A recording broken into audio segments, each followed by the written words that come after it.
صرف قرآن، حتیٰ کہ رسول کی حیات طیبہ میں بھی ان سے اختلاف ہو سکتا ہے۔ آج کہنے والے کہتے ہیں کہ حسبنا کتاب اللہ، ہمارے پاس کتاب اللہ کی کافی ہے، ہمیں کسی اور کی ضرورت نہیں، ہم کتاب اللہ کو خود دیکھیں گے، خود سمجھیں گے، اور خود دیکھ کر اور سمجھ کر جو ہمارے طریقہ سمجھ میں آئے گا اس پر چل پڑیں گے۔ یہ جو دعویٰ کیا جا رہا ہے یہ در حقیقت خود قرآن کریم کو نہ سمجھنے کا نتیجہ ہے۔ لیکن آپ کے نزدیک جو خلفائے راشدین کی تعریف ہے، آپ نے ان سے اختلاف کر دیا، تو حضرت عمر رضی اللہ تعالیٰ عنہ سے آپ پورا مکتب آپ کا ختم، پورا مکتب۔ حضرت عمر رضی اللہ تعالیٰ عنہ نے یہ بات کہی، حسبنا کتاب اللہ، ہمارے لیے اللہ کی کتاب کافی ہے۔ الحمدللہ رب العالمین والصلاة والسلام علی سید الانبیاء والمرسلین وآلہ الطیبین الطاہرین ورضی اللہ عن الصحابۃ من المہاجرین والانصار والذین اتبعوہم بإحسان۔ السلام علیکم ورحمۃ اللہ وبرکاتہ۔ رسول اللہ صلی اللہ علیہ وآلہ وسلم کی حیات طیبہ میں ہی رسول سے اختلاف کیا گیا، یعنی یہ بات کہی گئی کہ ہمارے لیے اللہ کی کتاب کافی ہے، اور یہ بات اہل سنت والجماعت کی اصح صحیح درجے کی کتابوں کے اندر موجود ہے۔ حضرت عمر رضی اللہ تعالیٰ عنہ نے یہ بات کہی، حسبنا کتاب اللہ، ہمارے لیے اللہ کی کتاب کافی ہے۔ اس لیے رسول کے زمانے کے بعد، نہ صرف رسول کے زمانے کے بعد بلکہ رسول کی حیات طیبہ میں بھی اختلاف کیا گیا۔ اہل سنت والجماعت کا یہی موقف ہونا چاہیے کہ ہمارے لیے اللہ کی کتاب کافی ہے، یعنی قرآن مجید کے ہوتے ہوئے اگر ہم میں اختلاف ہوتا ہے تو ہم کیا کریں؟ کیا ہم دوسری کتابوں کی طرف جائیں؟ کیا ہم دوسرا رہنما تلاش کر سکتے ہیں، کسی اور کی پیروی کر سکتے ہیں؟ تو اہل سنت کا موقف یہ ہونا چاہیے تھا، حسبنا کتاب اللہ،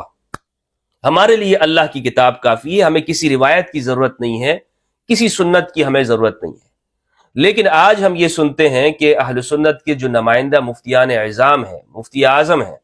وہ یہ بات کرتے ہیں کہ نہیں، یہ بات درست نہیں ہے۔ جو شخص بھی یہ کہتا ہو کہ ہمارے لیے اللہ کی کتاب کافی ہے، وہ قرآن نہیں سمجھتا ہے، اسے قرآن فہمی حاصل نہیں ہے، قرآن کا درک نہیں رکھتا قرآن، بلکہ وہ گمراہ ہے ایسا شخص کہ جو بھی یہ کہتا ہو حسبنا کتاب اللہ۔ تو یہ ڈبل سٹینڈرڈ کیوں ہے؟ ہونا یہ چاہیے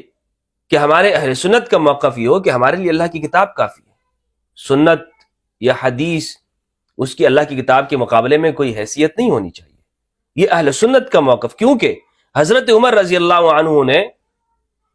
نبی صلی اللہ علیہ وآلہ وسلم سے حیات طیبہ میں، ظاہری حیات میں اختلاف کیا، اور اسی لیے ہمارے ہاں محدثین نے یہ ٹائٹل، یہ عنوان دیا ہے کہ اختلاف کی وجہ سے پیغمبر اکرم کا وصیت کو نہ لکھنا،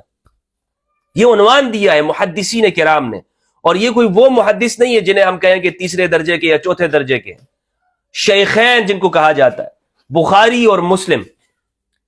اس لیے بخاری اور مسلم کے مقلدین کو یہ بات سمجھنا ہوگی کہ ان کے لیے صرف اور صرف اللہ کی کتاب ہے، سنت کی بات نہیں کریں، سنت کی بات ان کے لیے کوئی حجت نہیں۔ جب پیغمبر، خود زندہ پیغمبر ان کے لیے حجت نہیں ہے اور ان سے اختلاف ہو سکتا ہے اور کیا گیا ہے، تو پھر جب رسول اس دنیا میں نہیں ہے اور میت ہیں، انک میت وانہم میتون، وہ میت ہیں، تو پھر ان کے بعد پھر آپ کس طرح یہ بات کر سکتے ہیں کہ ہمارے لیے حدیث حدیث حدیث حدیث؟ بات سمجھ میں آ گئی؟ پاکستان کے مفتی اعظم دیوبندیوں کے جناب مفتی تقی عثمانی صاحب حفظہ اللہ، ان کا ایک کلپ مجھے کسی نے بھیجا، اس میں یہ فرما رہے ہیں کہ جو شخص بھی یہ بات کرتا ہے کہ میں قرآن سمجھ لوں گا اور ہمارے لیے اللہ کی کتاب کافی ہے، یہ شخص قرآن سے نابلد ہے، اسے قرآن فہمی نہیں ہے۔ تقی صاحب، میں آپ کو بتانا چاہتا ہوں کہ آپ کا یہ ڈبل سٹینڈرڈ ہے، آپ لوگوں کو اپنی اصلیت نہیں بتا رہے ہیں، لوگوں سے آپ اپنی اصلیت چھپا رہے ہیں۔ اہل سنت کا موقف یہ ہے کہ ہمارے لیے اللہ کی کتاب کافی ہے۔ اس لیے تقی عثمانی صاحب، آپ اس معاملے میں جو یہ کہہ رہے ہیں، تو آپ نے حضرت عمر سے اختلاف کر دیا۔ حضرت عمر صحابی رسول ہیں، اور اہل سنت کا موقف یہ بات میں اس لیے کر رہا ہوں کہ یہی ہونا چاہیے، ہمارے لیے اللہ کی کتاب کافی ہے، اس لیے کہ اہل سنت والجماعت ایک طرف تو یہ بات کرتے ہیں کہ صحابہ کرام میں سب سے زیادہ جو فضیلت حاصل ہے وہ خلفائے راشدین کو ہے، اور دوسری بات یہ کرتے ہیں کہ قرآن فہمی کے اندر،